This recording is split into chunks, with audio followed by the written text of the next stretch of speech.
What's going on YouTube? My name is FG3000. I'm back in the place to be, and welcome to Teenage Mutant Ninja Turtles Mutant Madness, a brand new Ninja Turtle Hero Collector idle game that just came out earlier today. So if you do want to download the title, I will have the links in the description below. So let's start this off as we always do, starting off with the heroes that you can collect. Now obviously this is a Ninja Turtle game, so you're going to collect the Ninja Turtles. You're also going to collect their friends as well as enemies. Everybody you see on my screen right now are all characters that I got free to play. Taking it from the top, we got Shredder here. We also have April O'Neil, and right here you can definitely see the weakness of this graphics engine because April O'Neil is waifu. Just not this version of April O'Neil. She's looking mighty rough, but there's April O'Neil. She's actually really good. She can stun and confuse bosses, which is extremely helpful. So I'm throwing a little bit of shade, but I wouldn't be able to even get as far as I've gotten without April O'Neil. We also have Baxter the Fly here, Michelangelo, Raphael, Splinter, Casey Jones, Leonardo, and Super Irma. For whatever reason, we still don't have Donatello yet. And here are all the other characters that are currently in the game. So some of these from like the old school Ninja Turtles that I would recognize. Some of these are a little bit more new school. I don't know who they are, but that is the current cast of characters. Also, all of the characters here have different types of attributes and weaknesses and strengths. Why did I say weaknesses and strengths instead of strengths and weaknesses? I know it doesn't matter, but it mattered. So anyway, so Raphael, for example, is like a tank. Splinter is going to be melee support. Leonardo's melee support. April O'Neil is going to be like range support. So different characters are obviously going to be better at doing different things within your team. So let's go ahead and jump into a match here. So as you guys can see, you bring 5 heroes with you, and depending on what you're going against, you might want to flip people around, just kind of very similar to like AFK Arena, where sometimes if you have an enemy in a certain spot, you'll get completely wiped. You move them just a little bit and then you dominate. So very similar in this game as well. So depending on where you have people is really going to dictate how much damage they take early on and how they're going to help you kind of defeat enemies. It looks like we're going to be fine with this one. Should be, but as you guys can see, when it comes to combat in this game, it is very hands-off. It's kind of an idle game. Yes, you can, decide to take control of your character's ultimates, but that's all you can do. Wait for the ultimate to build up, press ultimate, rinse and repeat on. That is it. But it looks like we're going to be able to get out of this. Come on, Raphael! Come on! So that is that.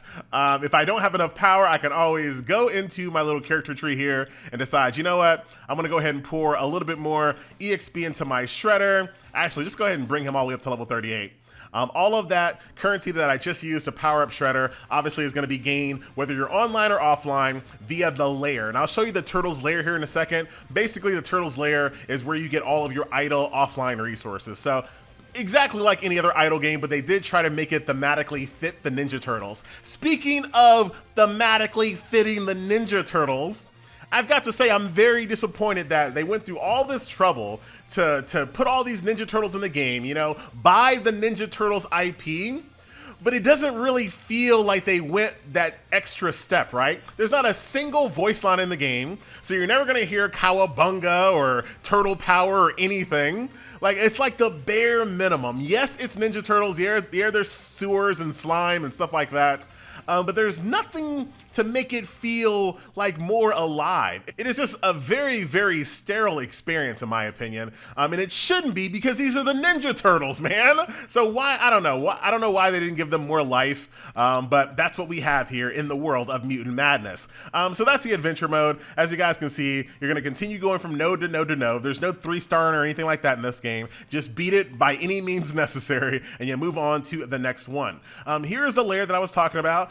So I have an ooze refinery that's going to allow me to kind of generate ooze by the hour. I can use that to upgrade my characters.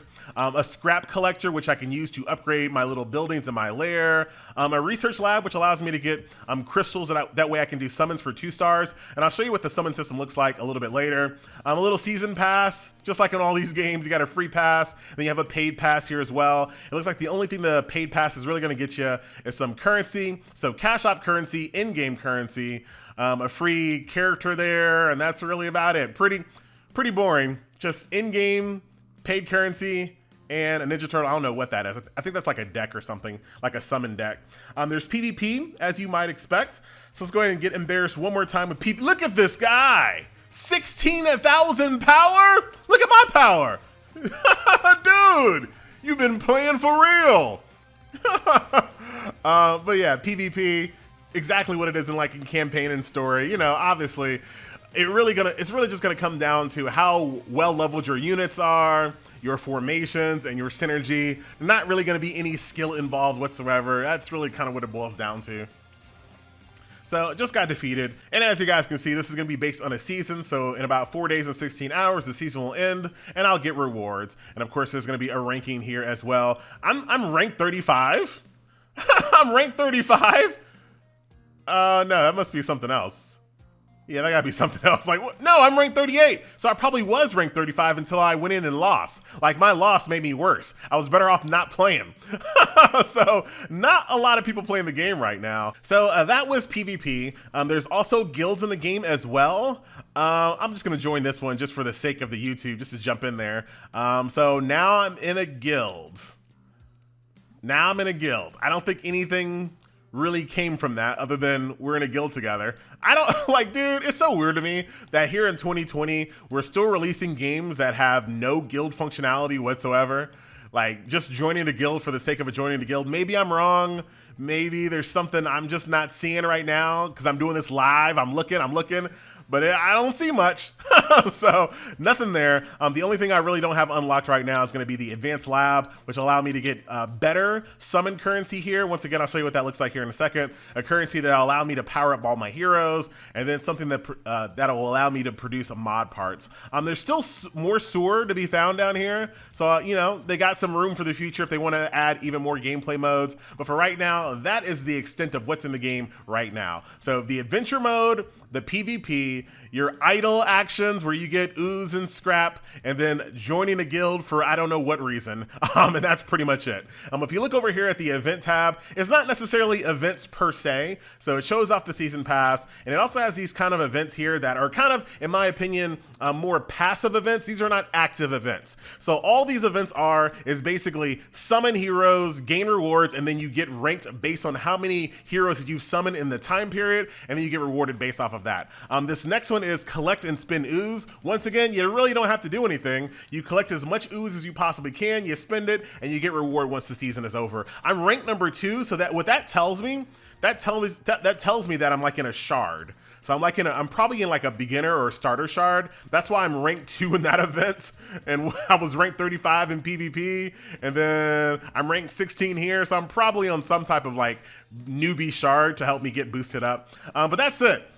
The campaign, I was going to say story mode, but there's no story. At the very end of a chapter, you get like a little comic book excerpt, but it's very tiny. Don't confuse it with the story whatsoever. So you have the adventure mode, you have PvP, and you have those passive events, and that is it, my friends. As far as summoning for new Ninja Turtles and heroes here, this reminds me of kind of like Contest of Champions, where there's multiple tiers of summoning crystals here. So as you acquire green summoning crystals, you can use those to summon 2-star heroes. The blue ones allow you to summon all 3 stars, and then the purple ones allow you to summon all 4 stars. So that's kind of how it breaks down. You can also use your cash shop currency here to use one of these loot boxes. So it looks like in these loot boxes, they're going to give me some 2-star currency as well as some 3-star currency. So that is about it. It looks like the cost is going up too. Oh my goodness, the cost continues to go up. I don't think I've ever seen that before. So the more crystals you use, the more you summon in these boxes, the more expensive it becomes. Then you have a daily free one, as you guys can see. They got some special deals going on. They got Splinter with 5,000 ooze, which is a smack in the face. I've only been playing the game for a few hours, and 5,000 ooze is nothing at this point. It's already nothing. But you do get a 3-star Splinter, I guess, so that'll increase the power of the Splinter that they give you for free. A little season pass, $10 in my opinion. That's the right price. One 2-star summon, 1 3-star summon, and enough gems for right now will give me another one of those single boxes for $10. And then there's a Donatello layer speed up. Don't get it confused. You actually don't get Donatello. You just get these gems, these scraps, and these oozes. But they wanted to call it, why didn't they just call it layer speed up?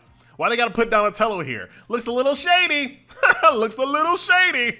All right. So let's go ahead and do a 2-star summon. Oh, we got Bebop. So there's Bebop. No voiceover, no personality, no nothing. Come on, guys. And I got another copy of Super Irma, dimension level increased.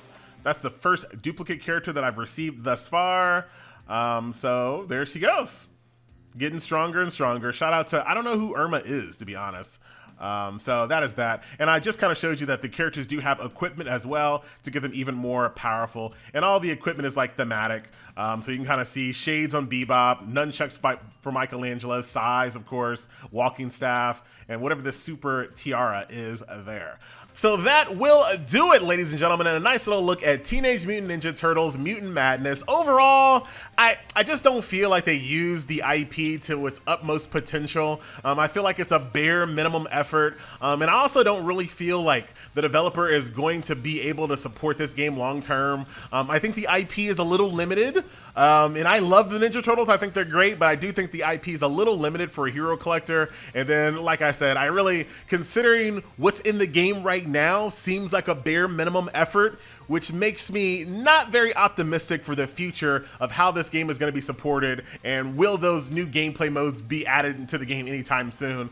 I just don't really have a lot of faith in that, but hey, it's an idle game. You don't really have to dedicate that much time and effort to actually play it. So there you go. Ladies and gentlemen, boys and girls, once again, my name is FG3000. That was a look at Teenage Mutant Ninja Turtles Mutant Madness, and I'll see you guys in the next video. Oh, Vincent, this guy's on my level.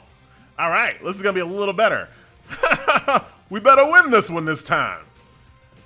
That's a little better. Michelangelo jump into the back line, do a little spin to win action. Raffi. One thing I also don't like about combat is the fact that everything pauses when people do their ultimates. Like everything just stops. There goes April O'Neil with that stun. Very, very nice. Straight line nuke attack there by Raphael, who is my favorite Ninja Turtle. Baxter, like I said before, little range DPS action. Why is Baxter on my team? Oh, no wonder I'm not doing as well as I could, because I don't actually use Baxter. He must have accidentally snuck into my PvP team here. Freaking Baxter. How long are you gonna play this game, FG? I don't know. You can't ask me things like that. I don't know. It is an idle game, so I at least keep it installed until tomorrow to get that, that sweet, 8 hours of idle off time. Jump in, grab a bunch of rewards and resources, and just kind of mess around. I'm like #1 on the server right now. I gotta keep my title. How good am I on PvP right now? Right, 42? Every time I win, I go down. All right, get rid of Baxter. Baxter is not supposed to be on my team. Baxter goes away. Splinter is back in. And there we go. This should be a little bit easier. Leonardo going for April O'Neil. Dude, that's your boo. Man, these teams and like the power level differences between me and some of these other opponents are like dramatic. But I assume that's because there's just not a lot of people playing. Yeah, look at the power difference again. All right, now I'm officially done. I will see you guys in the next video. Later.